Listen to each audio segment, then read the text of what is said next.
Hey everyone, we're going to go ahead and get started. Are we good on volume? Okay, cool. Thank you so much for here today and for coming out for our first ever Hearsay Talk. As a reminder, Hearsay Talks are an opportunity to share your story and tell us something about yourself that we might not otherwise know. It's also an opportunity to practice your public speaking. Today, we're really excited to hear from Jordan Eldridge, who is a part of our engineering team. He's been here about a year. He works on compliance specifically. And what you might not know about Jordan is that he's also an accomplished musician, a classical musician, and he performs every single week here in San Francisco.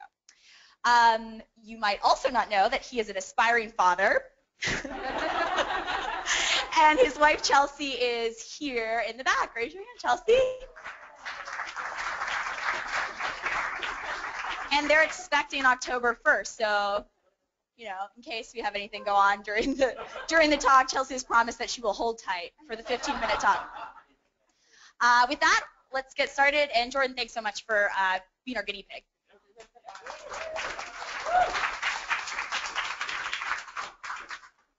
All right, I think this is the hardest part of the talk. All right, not so bad. So first of all, I want to thank you all for giving your time to be here and listen to me talk about myself for 15 minutes.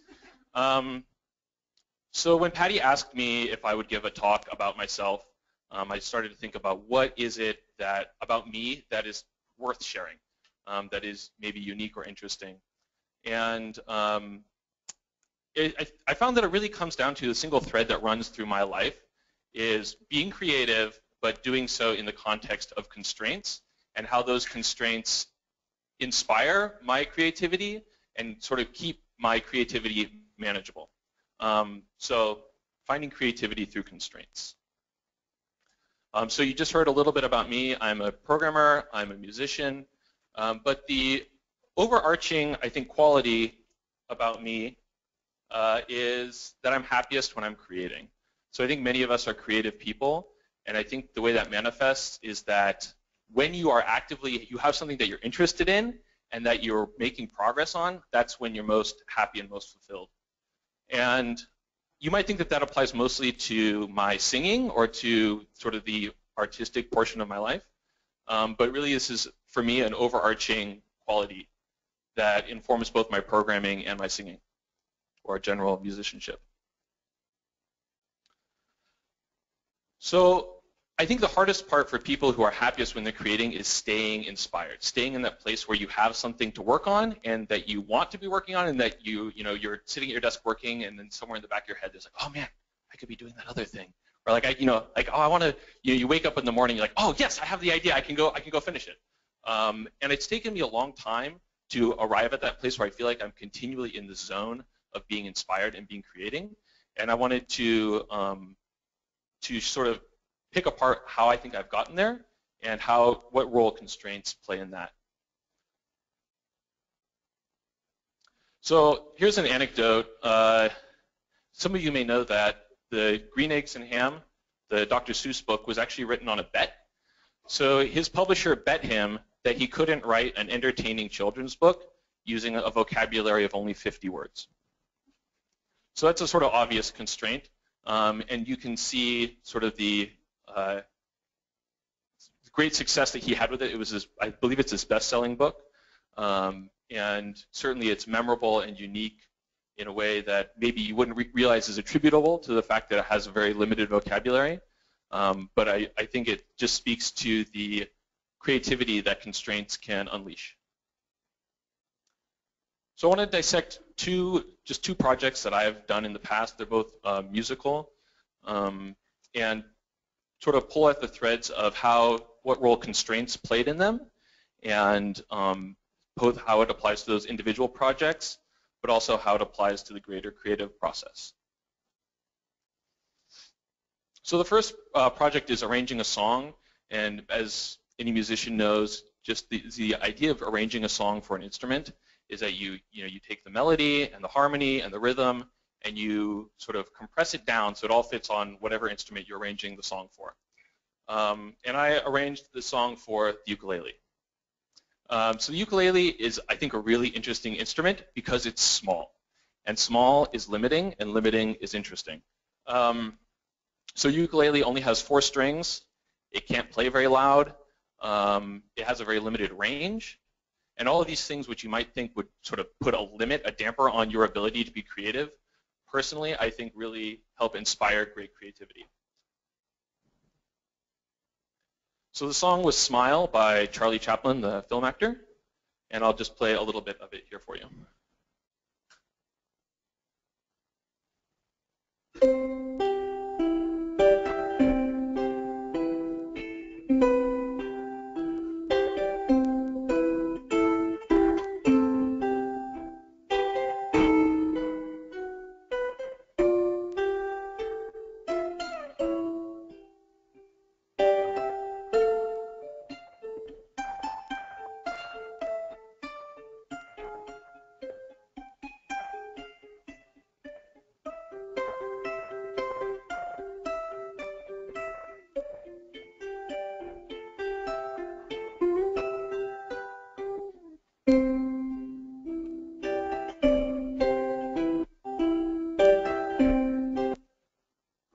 So you get the idea.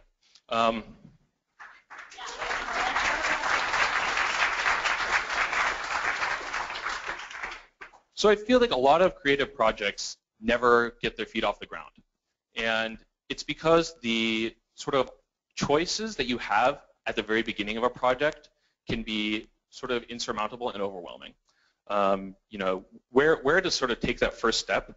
If you think of a creative project as sort of a tree of choices where you start with one choice and then each subsequent choice is you know, sort of dependent upon that first choice, I think it can be really daunting to even get started. So I want to talk about how the ukulele helps with that. So imagine that I were arranging the song for the piano, right? You have a much broader number of notes. And then, so here's the range of the song superimposed on the piano. So you can see that the song's melody only takes up a small subset of the range of notes available on the piano. And so subsequently, one of the first choices you might make is like, where on the instrument are you going to put the melody? And so, you know, here are maybe 3 options, but you can imagine this sort of, you know, you could start on any one of those notes. And then as you progressed in your project, you would have to live with the consequences of making that choice, right? There are going to be trade-offs down the road that you have to, you know, that are going to be limiting factors based upon where you started. And it's almost impossible, given this many choices, to have a good idea of what those compromises are going to be down the road. This is the portion of the piano that represents the ukulele's range. So much more constrained. And then this is the range of the song itself. So you can see the number of choices presented right at the onset are much smaller. You know, there's really only maybe 4 or 5 different places you could put it. And you could maybe try each one of those. You know, it's a small enough set that you could try each one and probably dismiss a large number of them out of hand. So for me, constraints free me from the paralysis of choice, of just being overwhelmed by the number of options available and being afraid to commit to any one of them because you can't tell what the ramifications are going to be.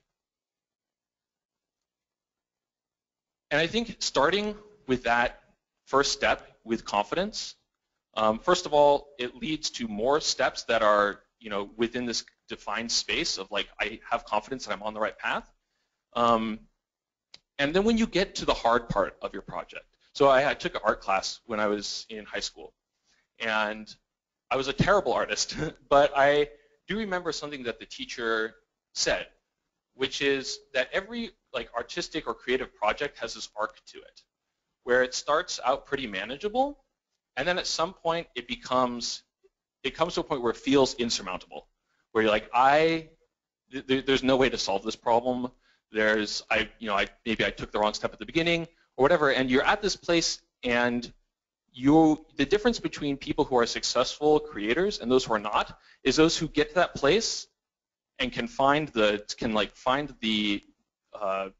energy to get over to the end. And I think a lot of the reason why we give up when we get to that hard place is because we doubt that we're solving the right problem, right? If we took the wrong step at the beginning, maybe we're here trying to solve this hard problem because we were not wise enough to take the right step at the beginning. And so having a constrained set of parameters when we're starting, I think leads us to a place where when we do get to that hard problem, we know that we were boxed in the entire path of all the choices we made leading up to this, so this must be the right problem to solve. And when you have that faith that the problem you're trying to solve is the right problem to solve, you have a sort of inspired amount of energy to go solve that problem, to learn things about it that you would otherwise not be willing to invest the energy in. Because you know this is an interesting problem to solve, and I'm solving it for the right reasons.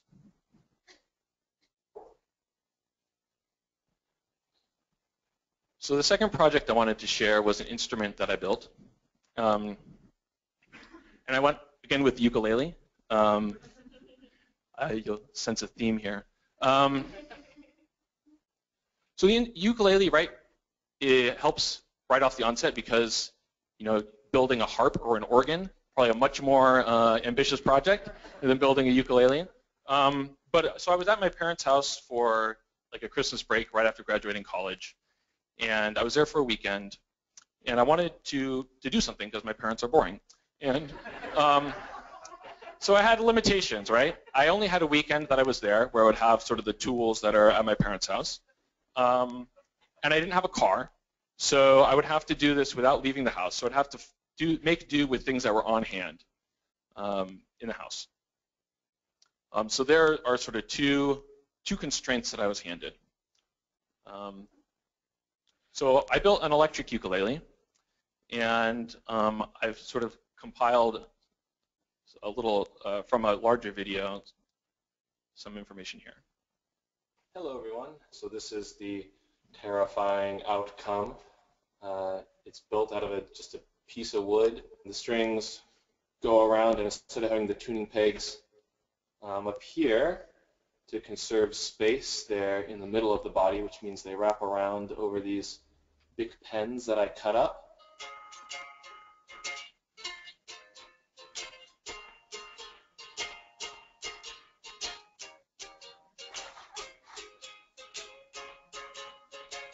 I installed a little electret microphone embedded in the wood. You can plug it into an amp, and then you can amplify its terrible sound.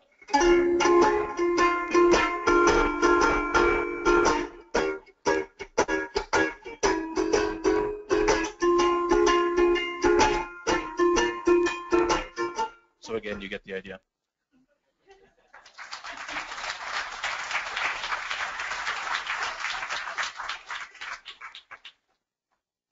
So if I were to ask you all, right, is this a great ukulele that I've built? I think the answer would have to be no. This is not a great ukulele, right? But is this a great $4 ukulele, right? Yeah, I think it is. I think that this is pretty good. So I think that we can get really overwhelmed with when we try to create something with, is it good enough? And constraints really help you to clarify what it is that you are trying to achieve in the abstract from what is quote unquote great. So I love this in car commercials where they say this $15,000 Honda is a best-in-class vehicle.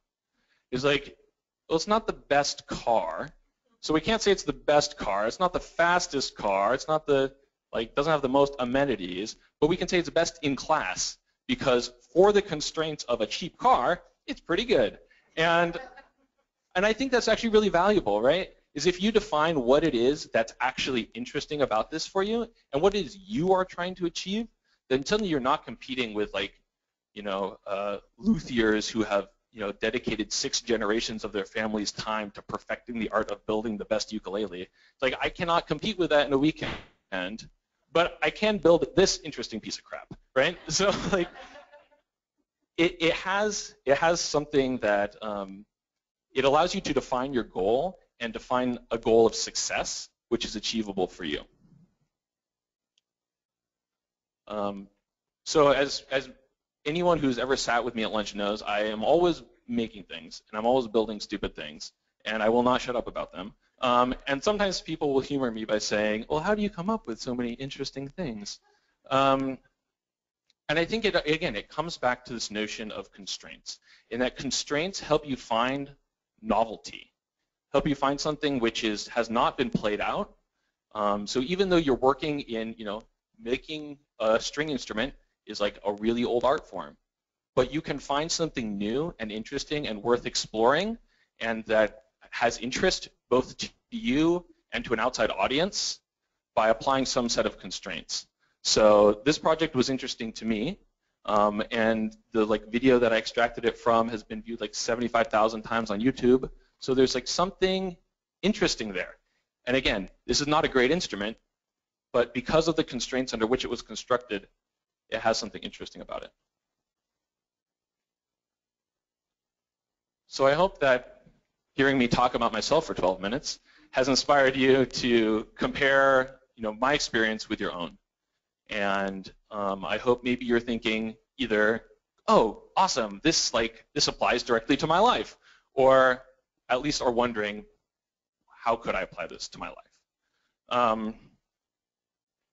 So I think what I would, challenge you all to do is try to find constraints that are interesting to you within your area of creativity.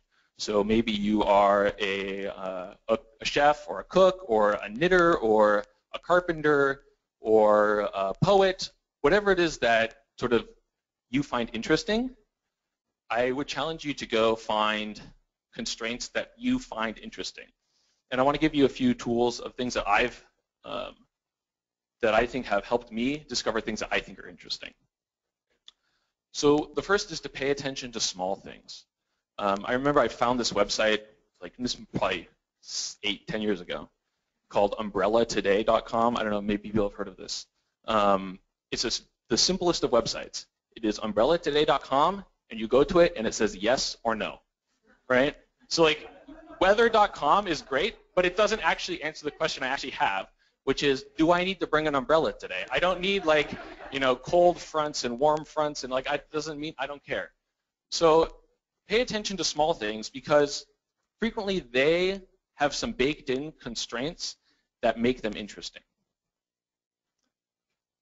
The second is to follow hobbyists. So this is maybe if you're a programmer on GitHub, if you are maybe on Pinterest or Twitter or YouTube, there are people out there who are hobbyists who are creating interesting things. And hobbyists, by necessity, have to work on small things, right? You can't take 6 months off of work to go work on a novel if it's not your profession. And so there's this, I think of it as this notion of the hobbyist's time scale, is that they understand that things have to be broken into a small enough piece that they're achievable. And again, in that breakdown, there are constraints. So I remember I discovered that there are people in Sweden who record, or actually all over the world, but the ones I discovered at first were in Sweden, who record barbershop quartet recordings by themselves. So barbershop is a sort of inherently American art form, so there aren't a lot of people in Sweden who will go collaborate with them, and so they would multi-track these barbershop recordings and put them on YouTube as a way of playing with this art form that they thought was interesting. And so out of that necessity to create, they've sort of found these tools. So I think hobbyists are a great source of inspiration. And then just in general, when you're observing things, when you're reading, when you're looking at other people's projects, think in terms of constraints.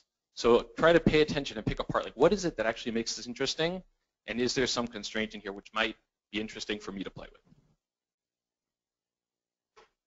And that's all.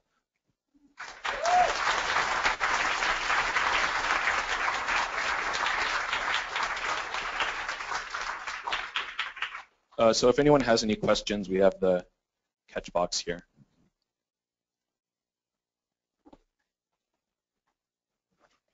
Do you have a ukulele that you could play us live?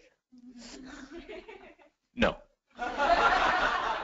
Can you maybe bring one at some point? Yes, I will definitely bring one in.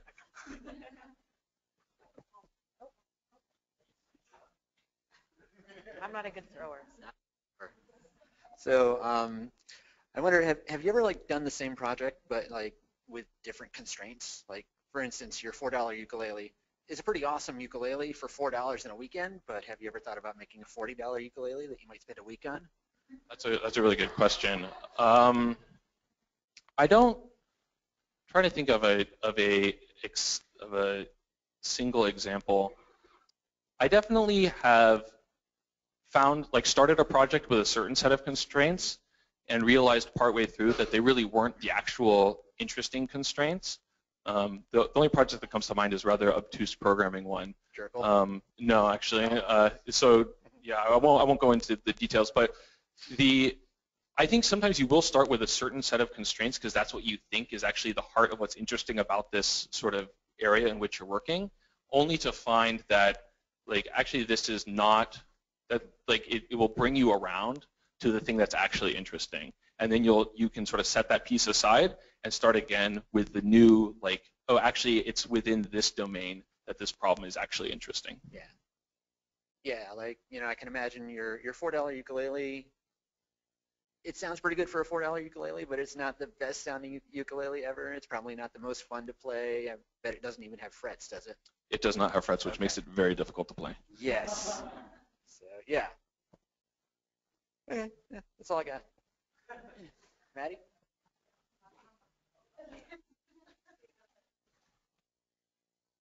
What are you working on anything right now, or do you have a new project that you're going to start?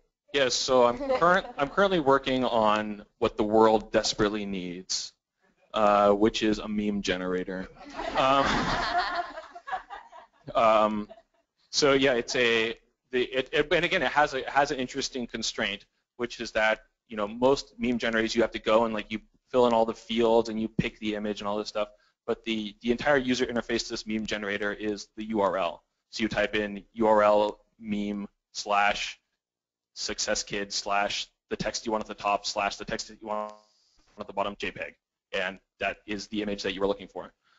So it has applications in HipChat. Just saying. But yeah, so that's something I'm working on right now, and again, it has this theme of limiting myself to how can you solve this problem where the only input you have is the URL.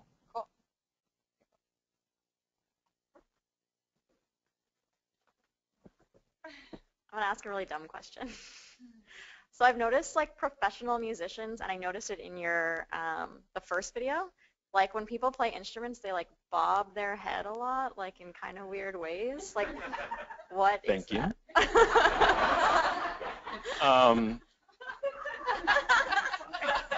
I've always wondered. That's actually not a dumb question.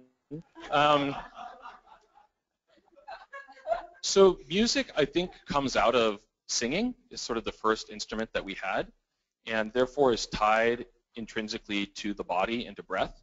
And the musical lines that are sort of cultural music values all have this lyric quality to them, which has a physicality to it. So I think the sort of most common thing is that you'll find that musicians breathe with their music. So even if you're playing strings, you'll, before you start a phrase, you'll inhale, and then you'll be exhaling as you're drawing out the melody. So I think that has something to do with it. Also, I think just the goal of not becoming stiff. So it's sort of, if your body is in motion, you're less likely to be sort of cramped up, and it allows you to be more fluid in your playing. That's why I made those weird movements.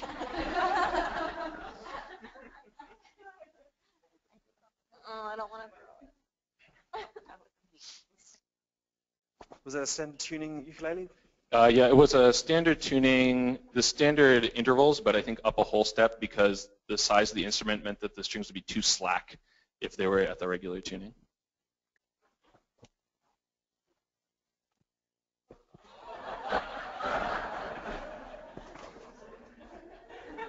Thank you. That's awesome. Much better musician than I am, a baseball player. First of all, you play really well. It's really great. What's been your biggest surprise as you as you take your hobbies and you create things and you have constraints? What's taking you oh wow, I'm surprised that it either went in this particular direction or that I was able to do X? Yeah, I think the biggest surprise is that I have been able to become an expert in something that is narrowly focused enough that like I'm actually maybe know more about one particular very narrow domain of knowledge than a lot of people who are actually experts in the field, because I've had that place of being so confined to trying to solve a single problem, that you have to go deep and learn about that single problem in a way that even people who are experts in that sort of general area would maybe never have had to do. So I think that's been the most surprising aspect of taking this approach to creativity, is that you can actually become like an uber expert in a very narrow domain.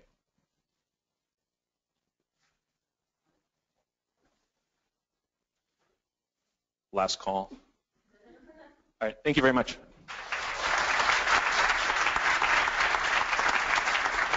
Thank you, Jordan. If you'd like to do a Hearsay Talk, or if you're interested, you can email us at hearsaytalks@hearsaycorp.com. Sound like an infomercial. And thanks a lot for being our first speaker.